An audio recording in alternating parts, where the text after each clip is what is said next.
Bonjour à tous, merci à tous d'être venus si nombreux aujourd'hui pour cette opération à Chef sur le campus, organisée en collaboration avec la Semaine du Goût. Nous avons le plaisir et l'honneur de recevoir aujourd'hui Monsieur Agnorel du restaurant étoilé Le Val d'Auge, qui va nous présenter ce show culinaire pendant 50 minutes. Donc je pense qu'on peut le recevoir avec un tonnerre d'applaudissements. Monsieur Agnorel, c'est à vous. Merci bien. Je sais pas, vous m'entendez ? Bon. Donc Christophe Agnorel, oui, à Bondu, restaurant Le Val d'Auge. Je viens juste vous accorder quelques minutes pour faire une démonstration sur une entrée, un plat et un dessert. Une réalisation qui me semble simple et rapide. De toute façon, 3 plats en 50 minutes, il va falloir pas traîner. Donc simplement, si vous avez des questions entre deux, n'hésitez pas. Sauf qu'on voyait, si je suis un petit peu dans le coup de feu, laissez-moi respirer juste dans ces moments-là. Mais logiquement, ça devrait aller, ça devrait bien se passer. Donc on va commencer par un œuf poché avec une mirepoix sur une mirepoix de butternut. Une mirepoix, ce sont des petits cubes de butternut qu'on va juste cuire à l'eau, comme ça. Un œuf poché et une poêlée de champignons. Butternut parce qu'on est au début de la saison, c'est l'automne, on est dans la saison des potirons, potimarrons. Le butternut qui est un petit peu plus, qui est moins connu mais qui est délicieux. L'œuf parce qu'au niveau budget c'est très accessible et ça met en valeur les champignons qui sont aussi en pleine saison. Donc là on a tous les champignons, là il y aura du lactaire, il y aura du charbonnier, il y aura du courmel et du cèpe. Mais on aurait pu avoir aussi de la girole, il y a tout ce qu'il faut en ce moment. J'ai prévu un champignon de Paris aussi parce que si jamais on n'a plus de sous, on peut se rabattre sur le champignon de Paris qui coûte 2 à 3 euros le kilo, c'est pas... Ensuite, je vais vous faire une noix de Saint-Jacques avec une purée de panais. Le panais, pareil, c'est une racine, on est en pleine saison. Et une petite tombée d'épinards. On va faire un petit jus gingembre et citron vert pour donner un peu côté exotique et rafraîchir le tout. Et en dessert, on va faire une petite royale de chocolat avec une poêlée de poire, avec un petit jus d'orange. Voilà, donc je me dépêche. On va commencer par l'entrée. Alors, le butternut, c'est cette chose bizarre. Les champignons, je vais les mettre là si jamais, je ne sais pas si c'est filmé ou vous voyez quelque chose. Ah, j'ai oublié aussi, il y a des morilles d'épins, ou Sparasis crépus. Voilà, quelques champignons. Mes œufs. Donc on va commencer simplement par faire bouillir de l'eau. On a les moyens les decks, c'est de l'eau minérale. L'eau de robinet aurait suffi, mais bon, je ne vais pas faire d'histoire. Ah, c'est pas branché aussi. Au secours. Je crois qu'ils m'ont oublié les techniciens.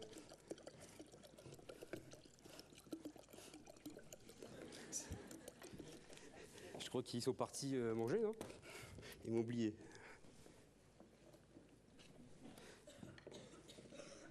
Ah, ça y est. Ça va. Très bien. Donc de l'eau. On va commencer par le butternut. Voilà, l'intérieur du butternut, c'est que ça a une chair très ferme, qui n'est pas très orangée, qui est un peu jaune. Et elle est pleine. Elle est pleine jusqu'ici. Là, ici, il y a un petit creux avec les graines, comme pour les potirons. Ce qui fait qu'avec ça, on peut faire plein de choses. Ça se tient bien à la cuisson. Donc on peut faire des formes, tailler, cuire à l'eau et faire des présentations. C'est un légume original.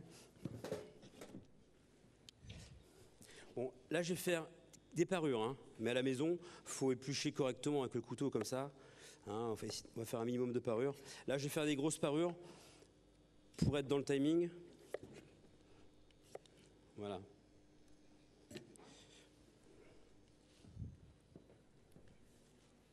C'est où ? Donc on va faire des petits cubes. Donc je suis impressionné, j'ai un peu le trac, j'espère que je ne vais pas me couper. On va faire comme des petites frites.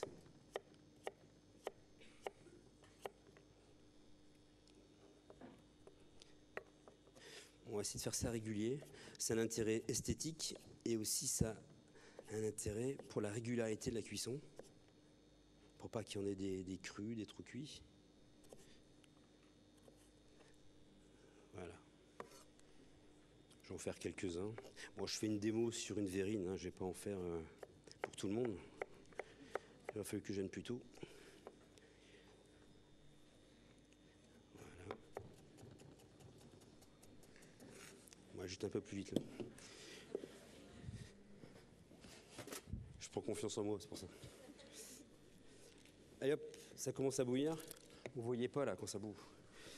Mais faites-moi confiance, ça commence à bouillir. Là, il y en a pour 3 minutes de cuisson. Hein, à peu près.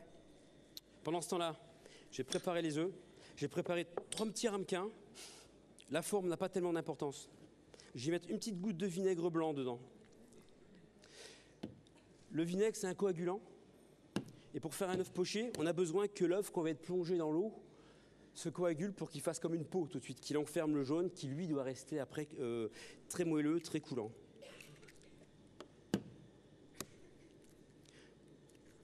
Alors vous avez vu, quand je casse l'œuf, je le casse à plat sur une planche, je le casse pas sur le bord du ramequin. Ça, c'est un petit truc que vous pouvez faire à la maison. Quand on casse sur le bord du ramequin ou sur le bord d'une terrine à la maison, ça fait plein de petites écailles au moment d'ouvrir. Il y a toujours le risque qu'il y ait un petit morceau qui tombe dans la terrine. En le mettant à plat sur la planche, ça fait des grosses écailles qui restent bien collées à la membrane de l'œuf et ça évite qu'il y ait des morceaux qui tombent dans la préparation. Donc c'est un petit truc, mais qui fonctionne.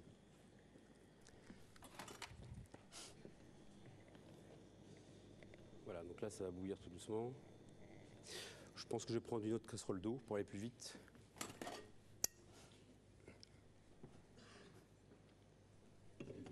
Bien que ça va aller.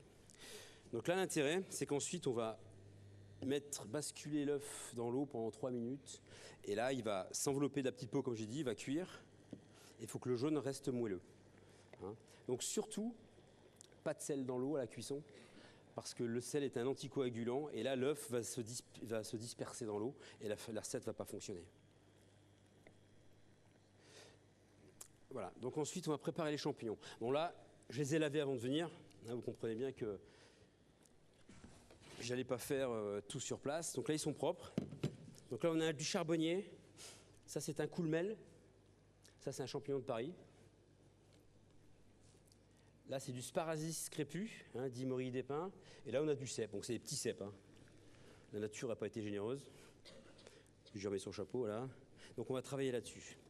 On va juste émincer, comme ça, les quelques champignons.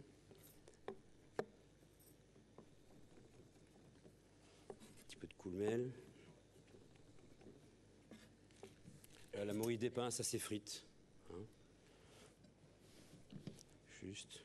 Voilà, on va travailler que là-dessus, on va faire une portion, ça suffit. Voilà, donc mon butternut va être cuit. Je vais l'attraper avec... Alors, j'ai pas prévu tous les instruments. J'ai essayé d'attraper avec ça.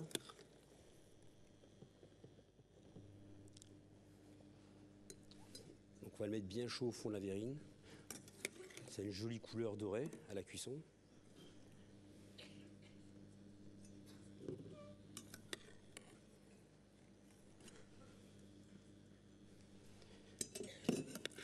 Je vais aller à la pêche, ce sera plus simple.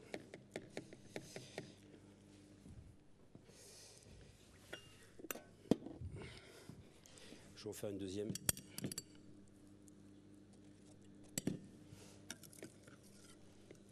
Voilà, donc là le but aussi, c'est que j'ai utilisé une gamelle d'eau et c'est la même que je vais utiliser pour cuire les œufs. Comme ça évite la vaisselle. C'est un gain en énergie aussi. Voilà. Alors, frémissement, pas grosse ébullition. Frémissement, on prend l'œuf et on va se mettre à hauteur de l'eau bouillante et on bascule. On prend un deuxième, on bascule. Et le troisième, on va basculer aussi. On va remettre une goutte de vinaigre dans l'eau pour que l'œuf coagule bien. Voilà. Et là, on va patienter 2 minutes, 2-3 minutes.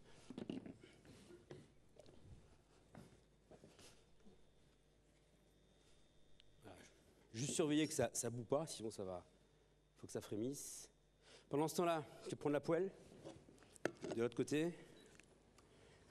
Je vois qu'il y a la sécurité qui me fait des gros yeux. Il me dit, va tout mettre en route, à péter. Un petit peu de beurre. Un peu d'huile, là. Pour pas que le beurre brûle, en fait. Hein.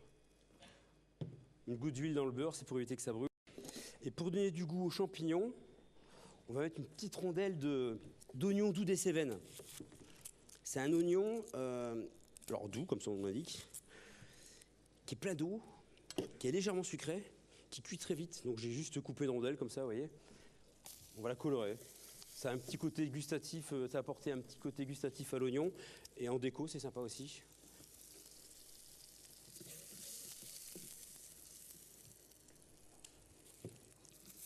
On va faire juste dorer l'oignon. Monsieur Aderel, une petite question. Comment est-ce que cet oignon-là fait pleurer un peu? Et quelle est votre technique lorsqu'il y a des oignons pour éviter de pleurer? C'est une gestion toute bête, mais ça nous arrive assez souvent. Je vous entends mal. Je suis désolé. Lorsque vous avez ce genre d'oignons, est-ce que c'est les oignons qui font pleurer? Alors, ceux-là moins. Ceux-là moins, ils sont moins puissants et piquent pas. Ils sont justement doux. Ils sont fondants. Moi, je les sers en garniture. Je fais juste colorer comme ça au four à 250. Ils prennent une jolie couleur et ils sont fondants en bouche. Ils n'ont pas ce côté agressif de l'oignon. On n'a pas l'odeur désagréable. C'est l'intérêt de cet oignon. Voilà. Après, les autres sont beaucoup plus puissants. Ils servent plus à parfumer des préparations. Celui-là, à la limite, il est tellement doux qu'on peut le manger comme ça à pleines dents. Voire même cru. Voire même cru. On peut croquer une dent crue. C'est pas désagréable. Hein, c'est pas, voilà, c'est le genre d'oignon qu'on peut manger sur la salade, on ne va pas en manger toute la journée. Hein. Donc là, j'ai ajouté les champignons avec mon oignon qui colore. Je vais surveiller mes œufs. Voilà, ils sont top là. Hein. Je vais les mettre sur la planche pour que vous puissiez voir. Donc ça, c'est quand même une cuisson assez saine, non? C'est que de l'eau et du vinaigre, il n'y a pas de gras, il n'y a pas de tout ça. Voilà. Bon, celui-là, il manque un petit peu, il y en a un qui est un peu capricieux. On peut parer légèrement pour que ce soit plus joli après. On enlève l'excédent de blanc. Ce qui est important dans la cuisine, ce qui est primordial, c'est l'assaisonnement. Poivre du moulin, parce que le poivre en poudre tout près, c'est plus de la poussière que du poivre. Ça n'a aucun parfum, donc autant en mettre. Un peu de sel, un tourné au poivre, et mes champignons là sont prêts. Je vais les mettre sur un petit présentoir. Ils vont attendre 2 minutes. On va faire une petite sauce rapide avec un petit peu de crème fraîche épaisse. Ouais, il faut un petit peu de gras quand même. Poivre, sel. On va dresser l'œuf avec une cuillère.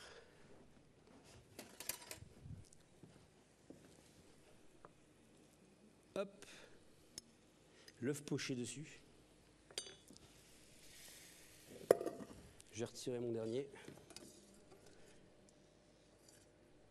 Je mets directement dessus, hop. Voilà.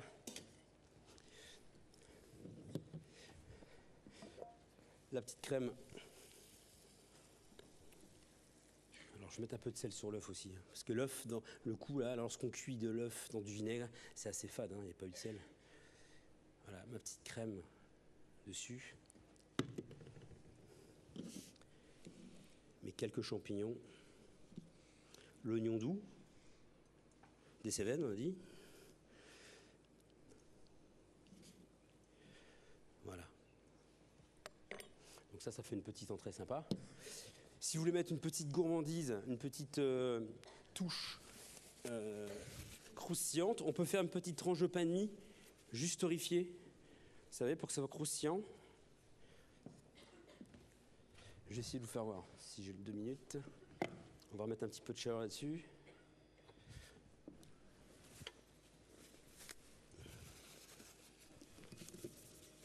Je fais la vaisselle entre deux. On va mettre un petit peu de beurre ou une goutte d'huile ou l'huile d'olive ou de l'huile de noisette, une huile que vous aimez. Tranche de pain de mie. Puis vous taillez la forme que vous voulez. Hein. Là, on va faire un petit triangle. Bon, ça, à la limite, on aurait presque pu le prévoir avant. Hein, j'ose pas le dire, mais j'ai oublié de le faire. Un petit os comme ça qu'on va colorer juste à la poêle.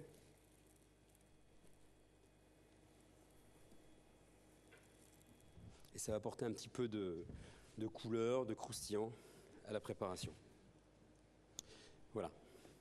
Donc ça sera pour l'entrée. Maintenant, si ça peut être une entrée, une deuxième entrée, parce que là, on est dans des volumes où il n'y a qu'un œuf. Mais vous comprenez, vous pouvez en mettre 2 d'œufs, un support un peu plus important.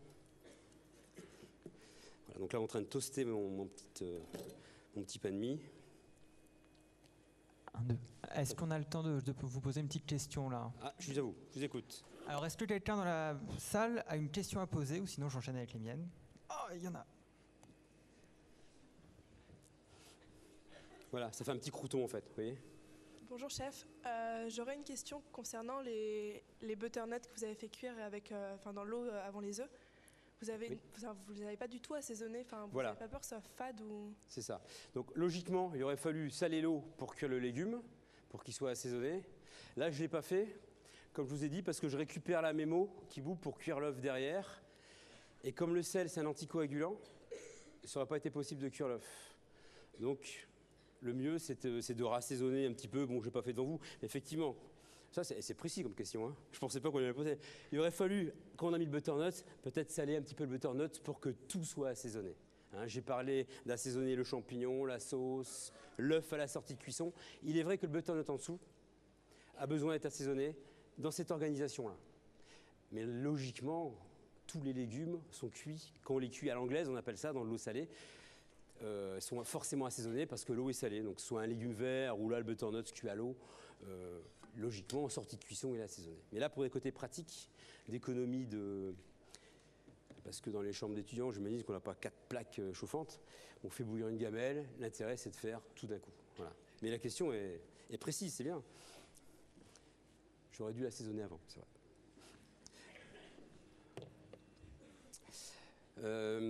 S'il n'y a pas d'autres questions, je vais enchaîner sur le plat.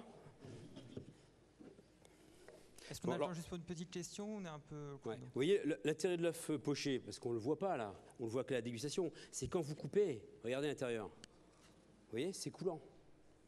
On est vraiment dans l'esprit de l'œuf à la coque. Mais à part qu'on peut le déplacer, on peut le... Hein, c'est ça l'intérêt de l'œuf poché. Bon, je vais débarrasser un petit peu.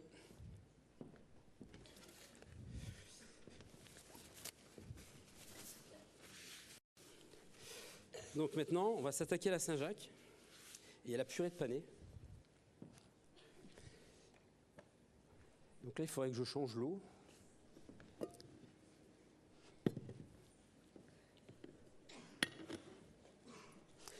Pareil, une casserole d'eau.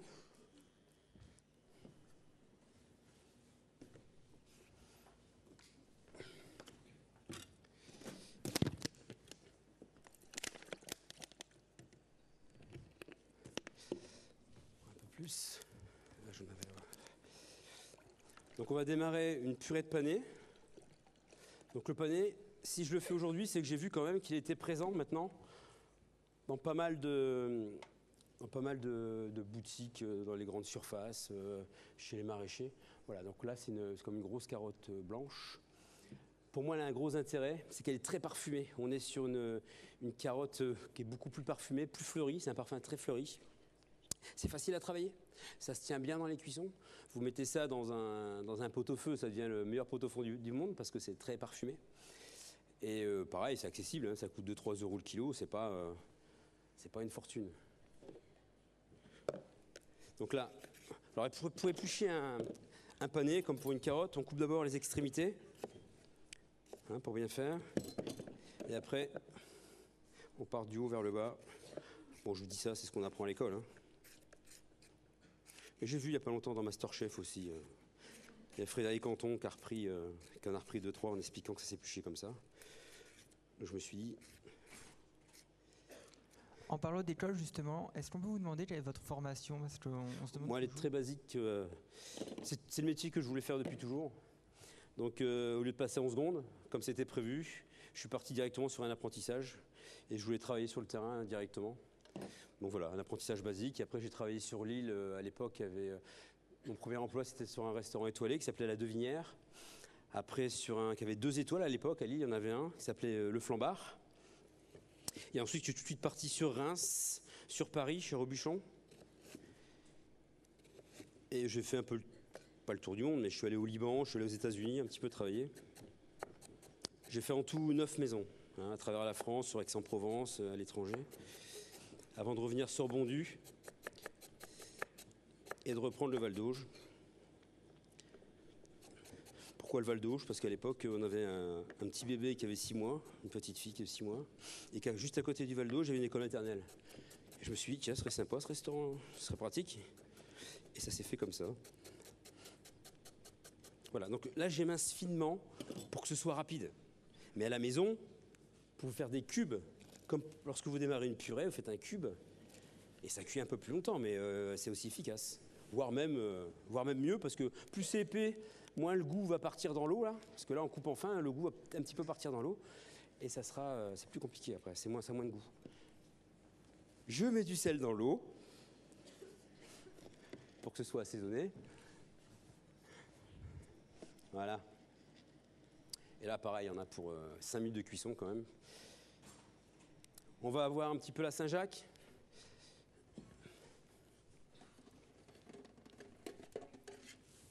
Alors, coquille Saint-Jacques, la pêche sur nos côtes Boulogne-Dunkerque, c'est autorisé depuis le début du mois, depuis le 2 octobre.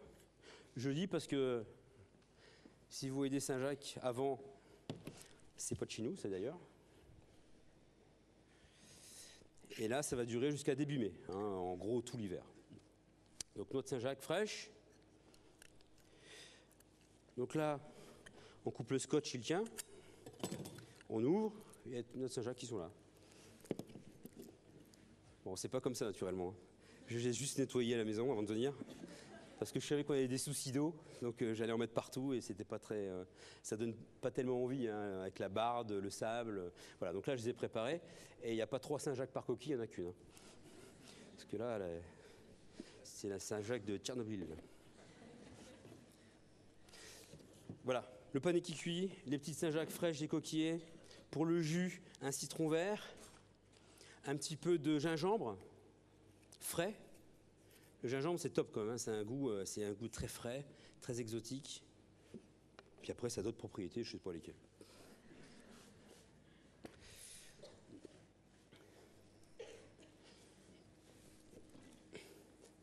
Pendant que ma purée cuit, on va s'attaquer au Saint-Jacques. Je reprends ma poêle. On va cuire dans un premier temps les Saint-Jacques et ensuite derrière, tout de suite, on va cuire les feuilles d'épinards. Des feuilles d'épinards frais. On en trouve encore, c'est encore la saison des épinards. Alors pour la gousse d'ail, on va mettre un petit peu d'ail pour les épinards. On prend une gousse d'ail, on appuie dessus. Voilà, ça la casse un petit peu. On va prendre des éclats d'ail. Pas besoin de l'éplucher, de tout ça. Voilà. Donc ma poêle est chaude. J'ai cuire une coquille Saint-Jacques. Coquille Saint-Jacques, juste dans la poêle, il y a une petite goutte d'huile là. Juste dans la poêle, comme ça, pour saisir. Un peu de sel. À la question, parce que vous n'allez pas me la poser, est-ce qu'on sale avant ou après? Moi, je sale toujours avant. Ça permet au sel de s'imprégner, de rentrer dans le produit. Mais le saler après, ça fonctionne aussi. Il faut dire que le sel va rester superficiel. Dans la masse, ce ne sera pas assaisonné, mais en bouche, c'est une autre façon de manger, quoi. Le mélange se ferait quand même. Mais le fait d'assaisonner avant, ça fait rentrer le sel à la cuisson. Alors, il ne faut pas saler 10 minutes avant, parce que pour le coup, là, c'est l'eau du produit qui va s'extraire. Et au moment de saisir, ça va bouillir, ça va faire des projections d'humidité, c'est pas bon non plus. Mais juste avant de le mettre dans la poêle, assaisonner, on m'a toujours appris comme ça. Et j'avoue que ça reste, pour assaisonner le produit en profondeur, ça reste efficace. Donc là, notre Saint-Jacques, on l'a juste saisi. Je ne sais pas si vous voyez quelque chose. Elle commençait juste à colorer. On va la débarrasser. Normalement, j'ai des petites pinces. Là, je vais prendre avec les doigts. Voilà. Donc, vous voyez là, elle est colorée là, juste ce qu'il faut. C'est pareil, hein, c'est 1 minute de chaque côté, hein, la Saint-Jacques. Il faut qu'elle reste comme si elle était crue à cœur parce qu'il y a l'inertie de la chaleur qui va s'imprégner. Et trop cuit, ça devient du caoutchouc. Ma petite gousaille. La gousaille, elle peut rester un gros morceau. Il faut que ça reste un gros morceau dedans. Parce que l'intérêt, c'est que ça parfume le beurre, mais qu'on puisse le retirer après. Monsieur, on a une petite question. C'était à feu fort ou à feu doux? Bah là, il est un peu fort, là. Hein. Pour la Saint-Jacques, c'est à feu assez vif quand même. Il faut que ça colore. Hein. Pour les épinards, là, je baisse un peu. Voilà. C'est juste une tombée d'épinards comme ça au beurre. Et pour bien faire, il faudrait un couvercle. Vous n'avez pas un couvercle sur vous, là, non? Je prends de... Ah, voilà. Notre poêle. Voilà, un petit couvercle, juste pour étuver comme ça quelques secondes, avec sa propre vapeur. Ça cuit, ça infuse. Ça étuve, pardon. Donc c'est juste quelques feuilles d'épinards qui vont tomber, qui vont cuire là en quelques secondes.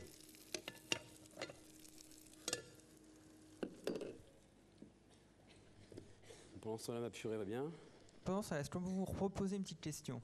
Allez. Il y a une question que j'ai souvent retombée quand on a posé ça sur Facebook. D'où vient votre inspiration? Je sens que ça va être dur à répondre. L'aspiration, elle vient avec les produits de saison, justement.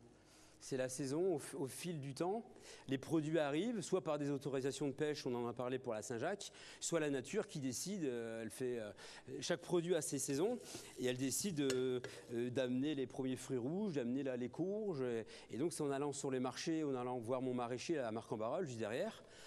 Elle m'envoie souvent par SMS ce matin en me disant j'ai arraché mes premières rattes, mes premières vitlottes, hein, les pommes de terre violettes, les petits navets nouveaux commencent à arriver, et je lui réponds en disant il faut m'en mettre 2 kilos, 3 kilos, et puis après j'ai 1 heure ou 2 avant d'arriver dans mes cuisines pour cogiter à ce que je veux en faire et comment je vais le proposer à mes clients.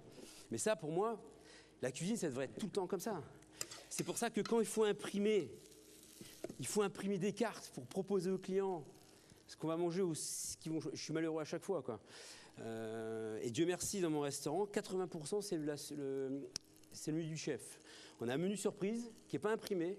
On explique aux clients qu'il faut faire confiance. Et avec les produits du marché, entrée, plat, dessert, je fais un menu qui va être le midi, qui va être différent le soir, différent le lendemain, mais c'est avec les produits que je viens d'acheter. Et donc, on a 2 heures, 3 heures pour trouver l'inspiration, pour transformer le produit. Mais après, c'est facile quand les gens vous font confiance. Et vous savez que vous pouvez en préparer pour 20, 30 personnes. C'est ça que les clients vont choisir. À la limite, c'est simple pour tout le monde. Ce sont des produits frais qui ont été transformés, qui vont être vendus. Et on repart à zéro après. La cuisine, ça devrait tout le temps être comme ça. Avoir des cartes où il y a 50 choix, entrée, plat, machin, sans savoir ce qui va être choisi, ça veut dire que la matière première, on l'a, elle est dans le frigo, elle est en train de dormir. Et puis, comme à la maison, ça reste 1 jour, 2 jours, 3 jours. Et après, le restaurateur qui reste aussi un commerçant, il dit, je fais quoi? Je jette ou j'essaie de le refourguer quand même? C'est pas sain comme démarche. Donc, je sais que cette façon de cuisiner en disant, tiens, c'est le produit de saison qui va décider de ce qu'on va faire au menu. Ça devrait fonctionner comme ça dans tous les restaurants. Et Dieu sait qu'il y en a beaucoup qui fonctionnent comme ça. Hein. Il y a Pascal Barbeau à Paris, qui est un jeune cuisinier qui a eu 3 étoiles il y a quelques années. Il a 30 et quelques années. Oui, c'est ça. Il a eu 3 étoiles il y a 2 ans, je crois. L'Astrance à Paris, il fonctionne comme ça depuis des années. Le client arrive chez lui, il ne sait pas ce qu'il va manger. Alors, ça va être 14 plats. Il y a juste le maître d'hôtel qui vient communiquer, qui lui demande s'il y a des allergies, des choses particulières qu'il n'aime pas, comme les crustacés, ou des allergies au gluten ou au concombre, j'en sais rien. Et le chef lui fait le menu sur 14 plats, suivant le produit du marché. Voilà. Donc la petite tombée d'épinards. La noix de Saint-Jacques. Donc ça, il faudrait la réchauffer au dernier moment, ou bon, ça devrait être fait dans la minute, on va dire. Voilà, 3 petites Saint-Jacques sur le lit d'épinards. On va faire la purée. Alors je vais prendre mon petit robot Vorvec, qui date des années... Parce que j'ai la nouvelle génération, mais elle m'a lâché. Donc j'ai repris la grand-mère, qui elle fonctionne. Voilà, c'est ça que je veux. Donc, mon pané qui est cuit là pour le coup. C'est pas très pratique ce que je fais. vais prendre des risques.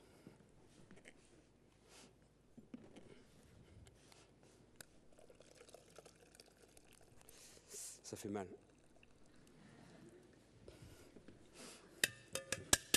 Voilà. Le pain est cuit. On va mettre du beurre. Il faut ce qu'il faut. Beurre cru. Faut savoir que le beurre cru, comme ça, quand c'est mixé au dernier moment, ça fait pas de mal. Hein. Non, ça fait pas de mal. Tant que c'est cru, ça fait pas de mal. C'est quand ça cuit que ça fait du mal. C'est valable pour lui. Dès que ça chauffe et que ça cuit, ça fait du mal. Mais quand c'est cru, c'est bon pour la santé. J'ai souvent des médecins, des diététiciens qui viennent à la maison et ils me le rappellent.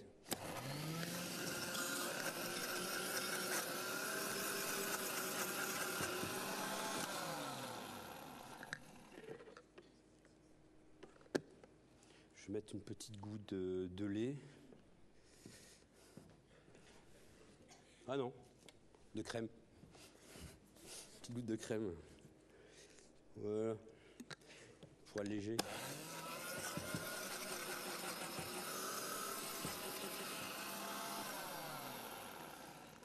Juste pour savoir, elle a combien d'années cette machine? Elle est plus vieille que moi. Mais alors, j'ai un peu bricolé. Là, c'était cassé, j'ai mis un boulon. Et le moteur tourne à fond cale tout le temps. C'est-à-dire que j'aurais pu le mettre tout doucement pour aller... Mais là, il tourne à fond tout de suite. Et c'est moi, une fois qu'il a changé le moteur, qu'il est bricolé. Et je l'ai mis dans un placard pendant 6 ans. Mais j'ai acheté la nouvelle génération et le truc, il m'a tout électronique, tout. Puis il m'a lâché là il y a 15 jours. Donc j'ai ressorti. Mais c'est sa grand-mère parce qu'il y a eu une génération encore entre deux. Il a au moins 40 ans ce truc-là. Mais je suis pas venu faire de la pub pour la marque là. Hein. Voilà. On a fait une petite purée de panais. Donc la purée, plus on met de liquide dedans, plus elle va être souple. Je vais en mettre encore un petit peu, ça me semble un peu épais. Alors le panais c'est super épais, hein. Quand vous mixez ça vous fait des purées instantanées. C'est-à-dire qu'il n'y a pas besoin de mettre de pommes de terre dedans pour l'épaissir. Ça épaissit vachement quand même. Je vais mettre une petite goutte d'eau.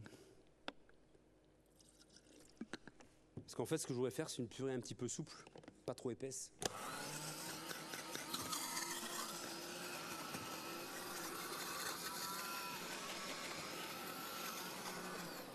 Là, je le secoue parce qu'il n'y a pas beaucoup de matière dans le fond. Si je veux que l'hélice, elle attrape tout, je suis obligé de le secouer un peu. Vous voyez, il n'y a pas grand-chose. On voit l'hélice. Changer de cuillère. Alors, est-ce qu'en attendant, on peut vous reposer une question? Donc là, le panais, c'est vraiment un légume top. Hein.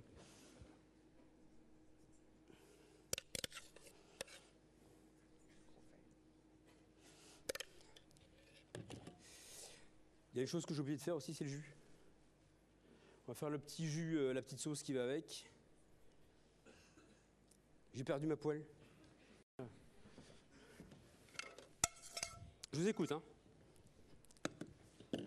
Alors, qui a une question? Tout à l'heure, quelqu'un levait la main. Pour la petite sauce, jus de citron vert.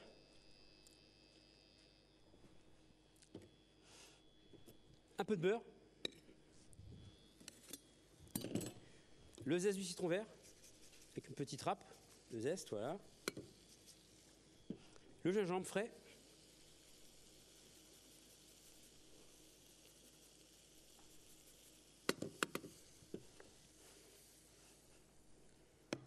Plus de citron. Voilà, on fait fondre le beurre. On appelle ça monter au beurre dans le jargon culinaire.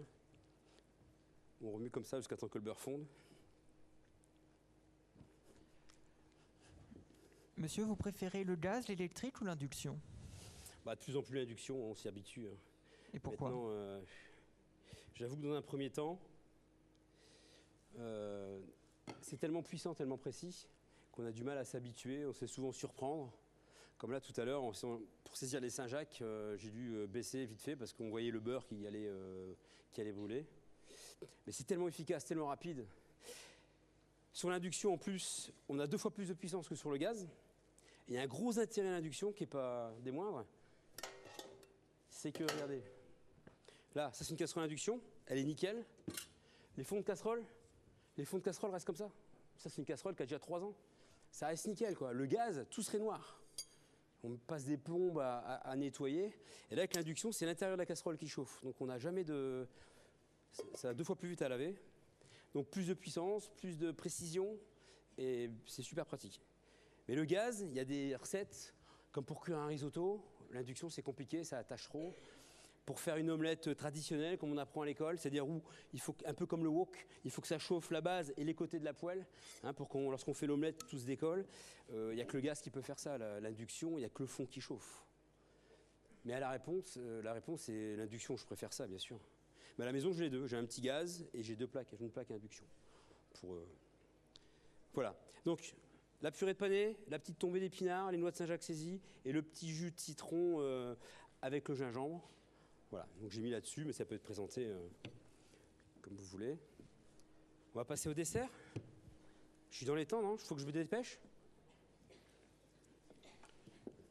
Ça doit être fini en combien de temps à peu près? Dans une dizaine de minutes. Ça ira? Excusez-moi? Dans une dizaine de minutes? Ah d'accord. 10 minutes, très bien. Mais bien sûr, alors on y va.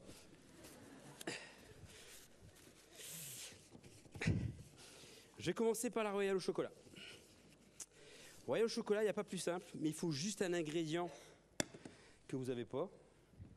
Mais si jamais vous êtes intéressé, vous m'appelez et je vous en vendrai un petit peu. C'est une poudre d'algues rouges qui est un petit peu comme la agar-agar. C'est une gélatine qui tient à chaud. Et avec ça, on fait des choses parfois un petit peu magiques. Et je vais vous faire voir. Une casserole, du lait, la crème, une balance.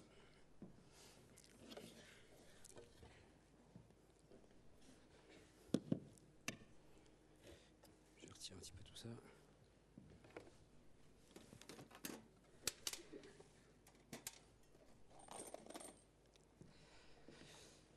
Alors, pour cette recette, il faut 200 g de chocolat. C'est du chocolat 55%. C'est un classique en pâtisserie, hein. Voilà, 200 g, j'avais prévu. 200 g de crème.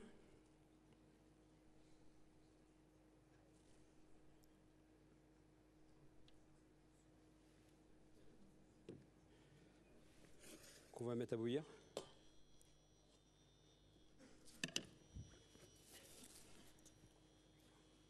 On va mettre 100 g de lait.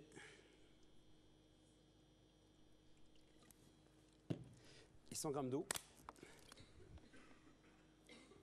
C'est une recette que Thierry Marx avait proposée aussi à Masterchef l'année dernière. Il trempait ses cercles dans l'azote avant, mais ça marche sans azote.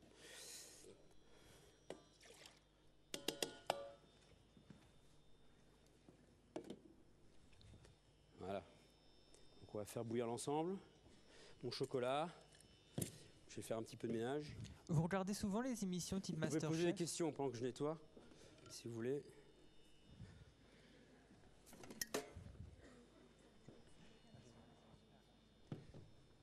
Et je vous entends très mal, je suis désolé. Les émissions, je regarde...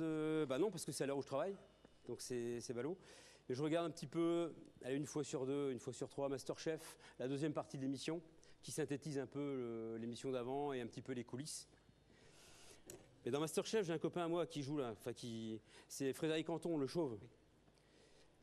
J'ai travaillé avec lui au Flambard à Lille. On était au fourneau tous les deux, lui faisait les sauces et moi j'étais aux garnitures, j'avais 18 ans à l'époque. Et c'est lui qui m'a fait rentrer chez Robuchon à Paris, parce que c'était le chef à Robuchon à l'époque, il y a en 92. Il était chef chez lui et c'est lui qui m'a fait rentrer là-bas pendant 1 année. Donc je le connais bien. Et l'année où j'ai eu l'étoile, en 2007, lui, il a eu ses 3 étoiles. Donc on s'est retrouvés à Paris, il y avait une réception. Et on s'est retrouvés là-bas, c'est sympa. Moi, je regarde aussi pour lui. Alors, il prend le rôle du méchant à l'émission, je suis désolé. Mais c'est vrai qu'il était méchant. Voilà, donc ça bout. L'eau, le lait, la crème, le chocolat. On mélange. Il faut faire attention que ça attache pas. Bon, idéalement, c'est un petit fouet, hein. Mais bon, j'ai pas pris toute la cuisine avec, là, j'ai pas pensé à tout ça. Et ça, c'est la petite poudre, c'est l'algue rouge. C'est une poudre blanche très fine qui ressemble à un produit licite, le sucre glace.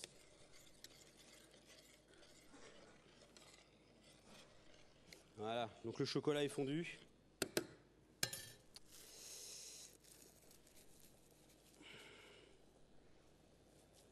Hop, je mets la poudre dedans. Et là, par contre, il aurait fallu un fouet vraiment, quoi. J'en ai un si vous voulez. C'est vrai? Soit un fouet, c'est vrai? C'est un micro, ça? Ça marcherait, hein? Les petites alvéoles.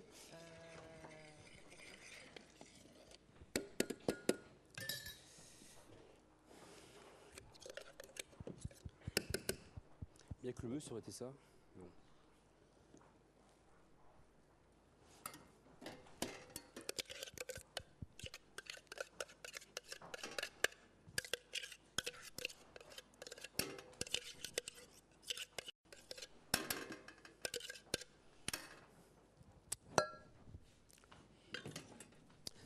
Donc là, la préparation est prête. Il faut juste que je la mixe bien pour que l'algue rouge soit bien incorporée. En attendant, je vais tenter de laver ça quand même. Parce que j'aurais bien voulu mixer avec ça. Donc j'ai lavé le robot à l'eau minérale. Première fois que je fais ça.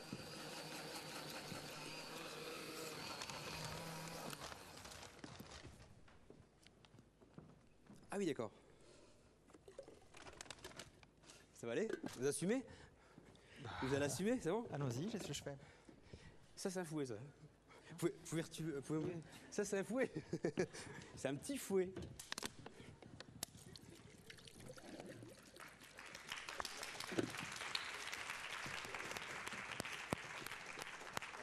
Voilà.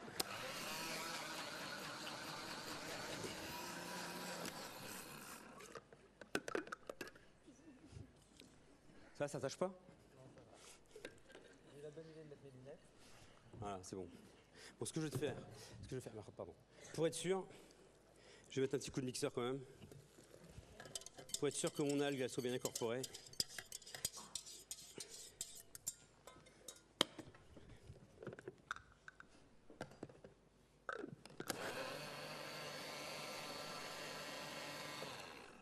Voilà.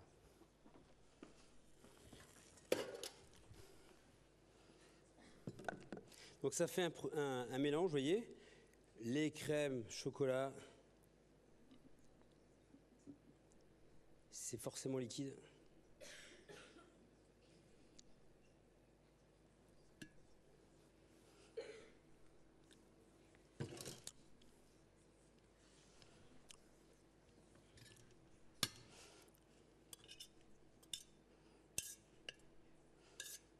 Je suis en train de vérifier si la gélatine elle prend quand même. Je voudrais pas voir. Ce serait dommage d'avoir l'air bête là, ça tient pas. Donc là on va gazer la préparation. Alors oui, il faut un siphon. Il faut piquer celle de... Souvent à la maison maintenant on a offert ça à maman à Noël, non? Un petit siphon. Avec un cercle. Je prends une assiette.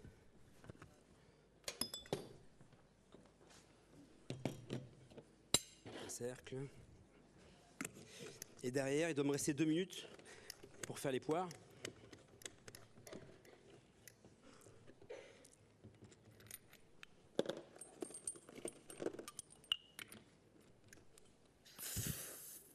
Voilà.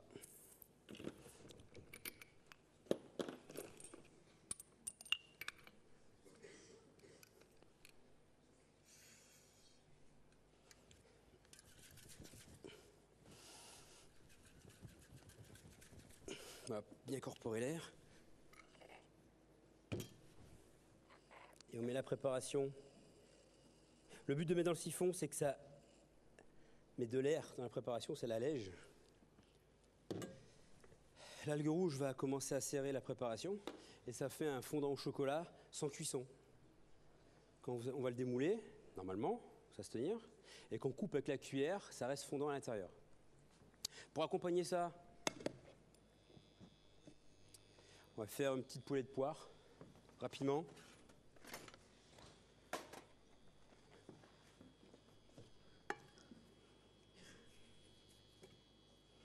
épluche la poire. Là, c'est de la poire de la région, hein. C'est la doyennée.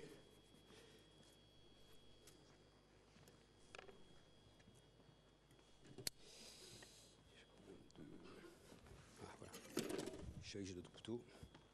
On va la chauffer tout doucement, là, pas trop vite. Voilà, on va couper les quartiers dans la longueur. Des beaux quartiers comme ça, fins. Voilà. Tout petit peu de beurre. Idéalement, c'est d'y mettre un peu de sucre. De miel, pardon. Le miel, ce serait bien. Bon, là, j'ai du sucre. Hein? Un peu d'orange. Un peu de zeste, comme tout à l'heure. Un petit jus d'orange.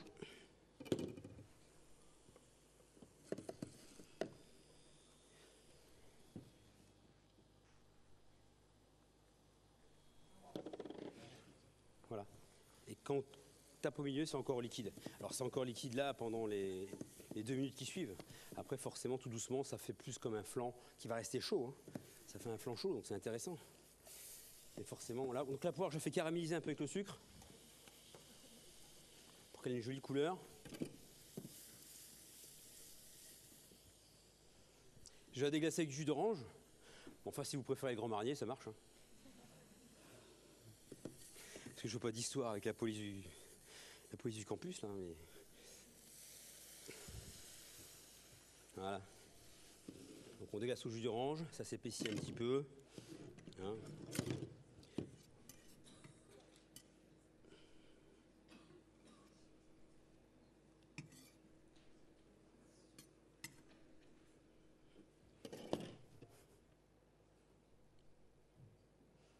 La petite sauce. Voilà. Alors pour accompagner ça, pour les gourmands, on aurait pu faire rapidement, je ne vais pas le faire, hein, mais un petit pain perdu. Hein, le reste du pain de tout à l'heure, hein, on l'aurait trempé dans un petit peu de lait. Comment que je vais faire? Ah bah ça c'est bien. On l'aurait trempé dans un petit peu de lait comme ça. Hein, une petite trempette. Un œuf battu. Que je vais trouver là. Regardez. Un petit œuf battu avec le fouet magique. Qui a disparu, non? Ah, il est là. Bon, il est propre. Voilà. Encore un petit peu de beurre.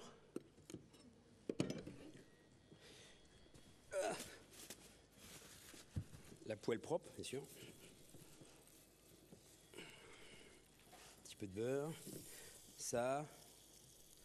Le pain de mie dans l'œuf. Bon, je prends avec les doigts, il faut faire vite.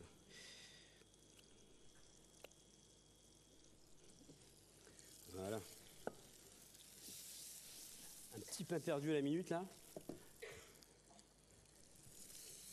Bon, ça, c'est pas très original, mais ça marche bien avec ça. Hop.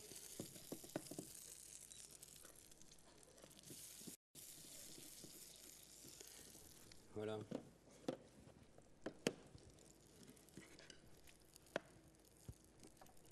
Bon, je retourne comme ça, vous faites comme vous voulez. C'est pratique comme ça. Voilà. Donc on aurait pu imaginer le petit pain perdu en dessous, les poires dessus. Ça aurait été aussi impeccable pour la présentation.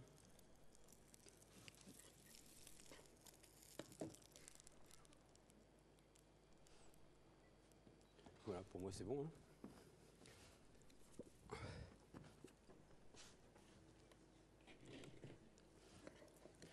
Et le sucre. On va mettre un petit peu de sucre d'un côté, de l'autre côté. Et on va le déplacer. Avec ça, ça marche pas. Bon, bref. On va le déplacer comme ça. Hein, petit pain perdu. Bon, voilà. Simplement pour dire qu'on peut faire des choses rapidement. Pas trop cher. Et puis relativement rapidement. Je pense qu'on a mis 50 minutes pour les 3 plats. Est-ce que vous avez une ultime question? Qui c'est qui fait la vaisselle, c'est ça? Parce que Je là, m'en charge. là quand même. Question. Oui, Gwendoline?